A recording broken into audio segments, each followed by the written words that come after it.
you've been around the league a bunch. You've had a bunch of opening nights under your belt, but this year, new team, clean slate, fresh start. What emotions will you feel like during warm-ups on opening night of this season, and are nerves maybe even part of that? Yeah, I think opening nights are always special. You always feel a little nervous, but I think the excitement takes over, and it's just it's a great time. You're playing the sport that you love and playing in front of a bunch of people, so it's an exciting time. When it comes to a shootout, when should a hockey player know the move they're going to try? I mean, I think kind of right away. You got to know what you're doing before, getting out onto the ice, and whether you have, one or two around the same kind of area of the ice that you like to approach is probably the best play. What's something you think you might already know about Conor Bedard? He's pretty good.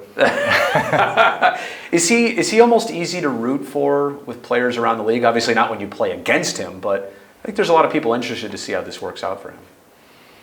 I mean, yeah, you like to see the younger guys having success and building that next generation that a bunch of kids younger than him will be looking up to. What's a pro travel tip? You guys are going to have early on a 5-game, 2-week East Coast road trip. So from a West Coast team, that's a lot out here. What's some things you know about how to handle travel well? Your tricks?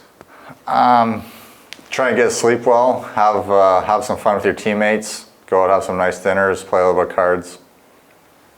Keep it low key. Yeah. All right.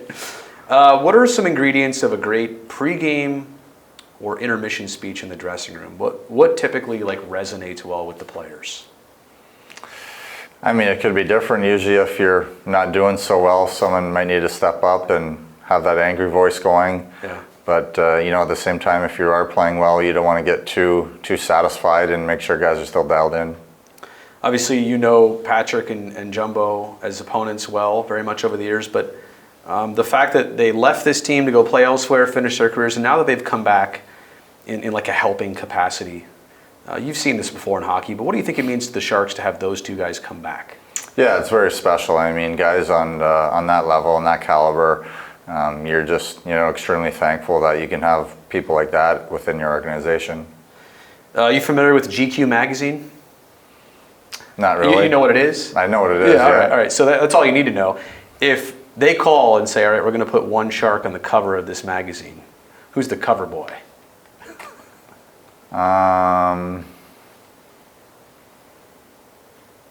Nico Sturm. Oh, that's a good one. You know what? That's a rare one, but that's a good one. I see what you did there.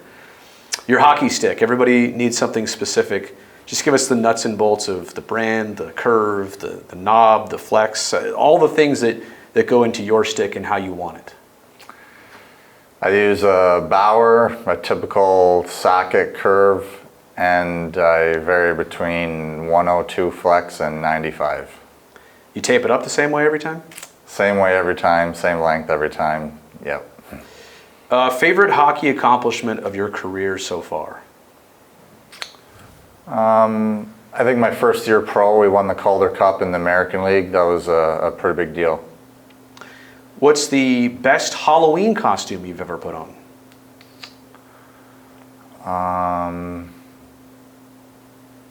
Edward Scissorhands.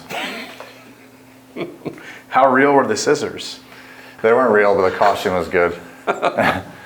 I'll search the internet for that one. Yeah. Last one here. I know you're new to the team, trying to figure things out here, but what do you hope that the Sharks can show or prove to people this season? I think you want to come out and have a good start and prove to not only ourselves but everyone around the league that we're a competitive team and can play with anybody.